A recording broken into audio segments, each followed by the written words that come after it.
Hi, I'm Carrie Cannon, and thank you for watching this three-part video series on Claim Your Divine Authority. So in this video series, I promise that each of these videos are going to be short, and you're going to have actionable items that you can put into use right away. And the first video, which is this one, we are going to cover consciousness, what is consciousness alignment, and in fact that you have the power and the authority to command consciousness in your life. We're also going to talk about the difference between that and other modalities, and I'm going to give you some examples in this video about that. And then at the end, I'm going to give you something that you can use in your life that will help you get into alignment with that.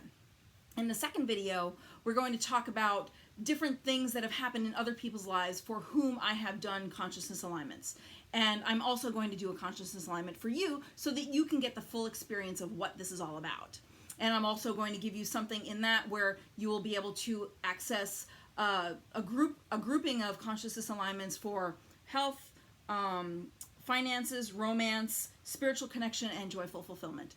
And in the last video, I'm going to tell you really a process or a method that I use, but now it's when I do my work, it's like that. So that is, it's strung out in little bite-sized pieces that you can put together, and then the work that I'm doing now just kind of collapses all of that into one action. But it's helpful to have it in, sort of timeline form to help you wrap your mind around it. So in this video, we're talking about you have the power and authority to command consciousness. Now, what does that mean, and what's the difference between that and law of attraction work or tapping or anything else that you may be doing? So the element that is missing from all other things that I am aware of out there that are being taught is that everything else has a separation between you and the thing that you want. And in actuality, at a higher level, you are all of that which you desire. So what this work does is it closes the gap. It closes that gap between you and the thing that you desire.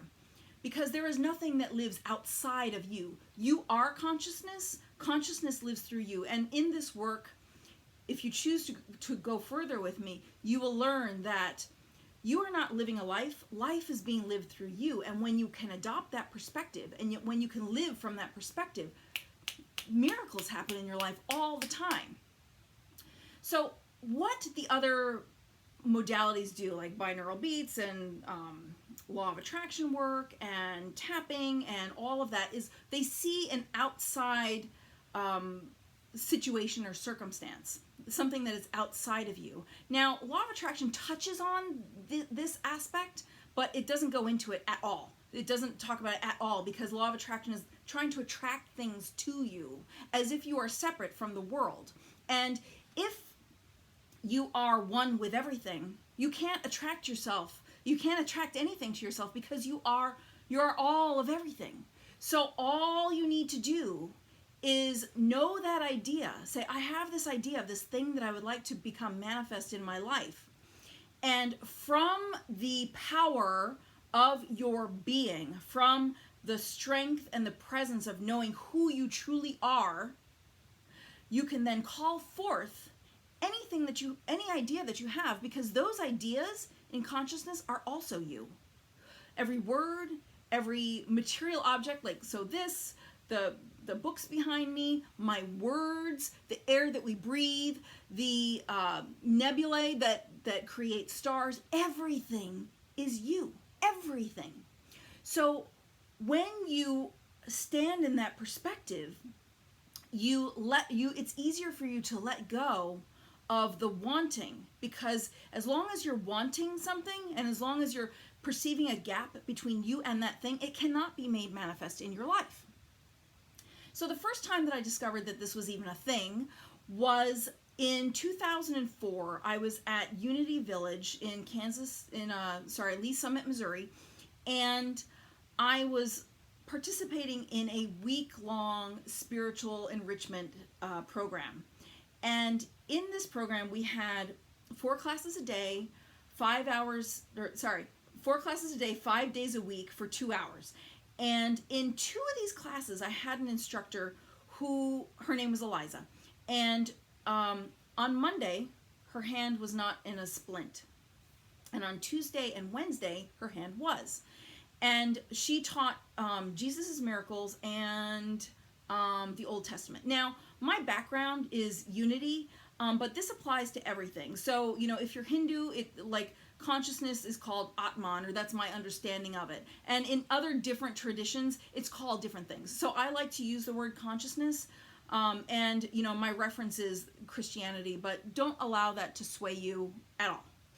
So in this class, we were studying Jesus' miracles, and he went on miracle after miracle after miracle after miracle, and that's what we were studying. And in the first hour, after going through all of these miracles, I was like, holy mackerel, we can do anything that he can do, because he said it again and again and again and again, that we can do these things and more. And so at the break, after the 1 hour break, I was like, okay, I found myself a little quiet spot, and I was like, okay, is there any way that I can help heal Eliza's hand? And I got a yes. And then I was like, all right, how do I do it? And I got just no. And I was like, really? Just no? And I got just no. So I was like, okay. So I walked in, I held her hand, and I said to her, Eliza, I don't know how, I just know that your hand is healed.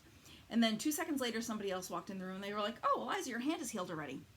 So the next day, she came in, and she was not wearing the splint on her hand, and somebody asked her about it, and they said, what happened? You know, why aren't you wearing your splint? And she said, you know, I woke up this morning, and my hand felt better than it had since before I got into the accident.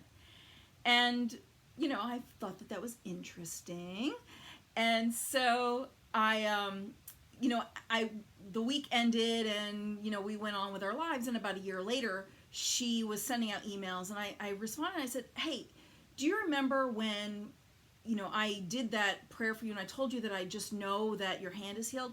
I was like, how's that going for you? You know, is that still working? And, you know, what's going on with that? And she was like, oh, you know, I forgot. I totally forgot about that. She said, I'm fine. My hand is fine. There's nothing wrong with it. It's completely fine. So that was my touchstone that I used.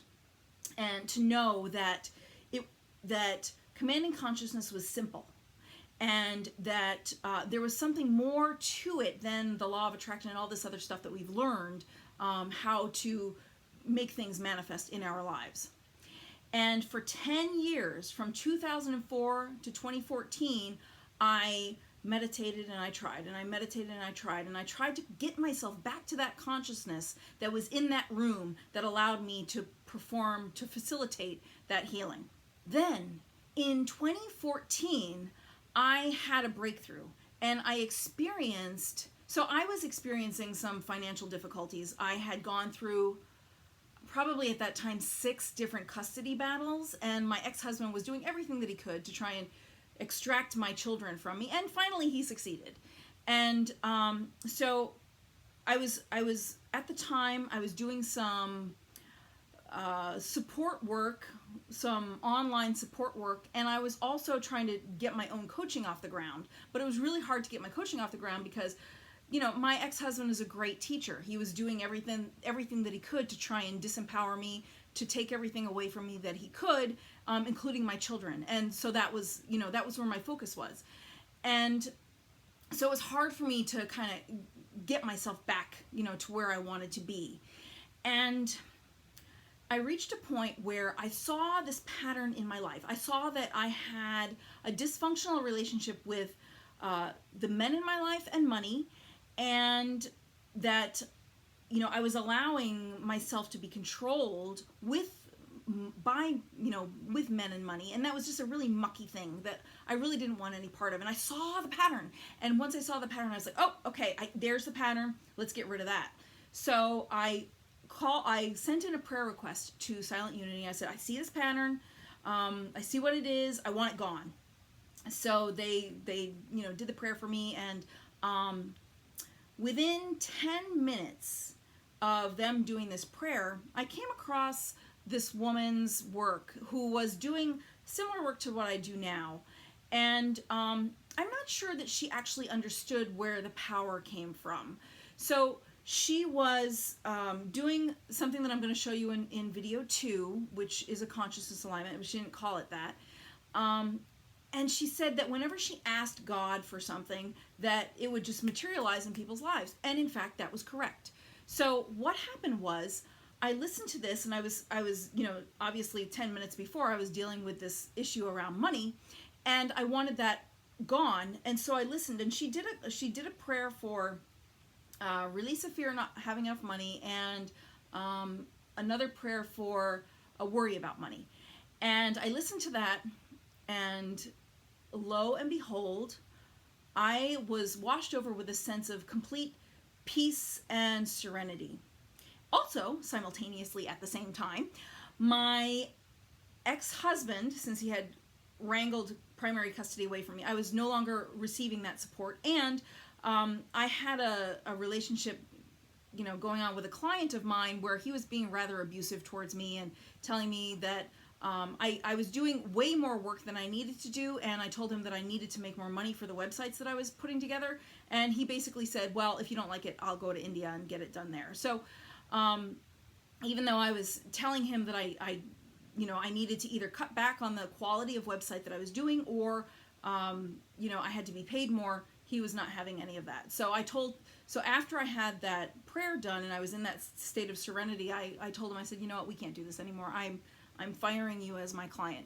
So that left me with one client who I was doing audio editing for, who happened to be a woman. And where I found myself was, I still had to pay for my living arrangement. I still had to pay for my car. I still had to pay for all of that. And all of a sudden I found myself with only bringing in $250 a month. So I was like, but instead of going out and looking for a job and freaking out, I actually just sat on my couch for like 2 weeks. I was still doing my World Awakened to Talk radio, and I just sat there and I was like, okay, if it can go away that quickly, it can come back just as quickly. And I sat there on my couch and I kept asking, is there anything I can do to facilitate the, receiving of money? And I got just wait. And then 5 minutes would pass and I'd be like, okay, is there anything I can do now to facilitate the receiving of money? And I kept getting just wait. And so for 2 weeks, I kept getting just wait, just wait, just wait, just wait, just wait, just wait, just wait.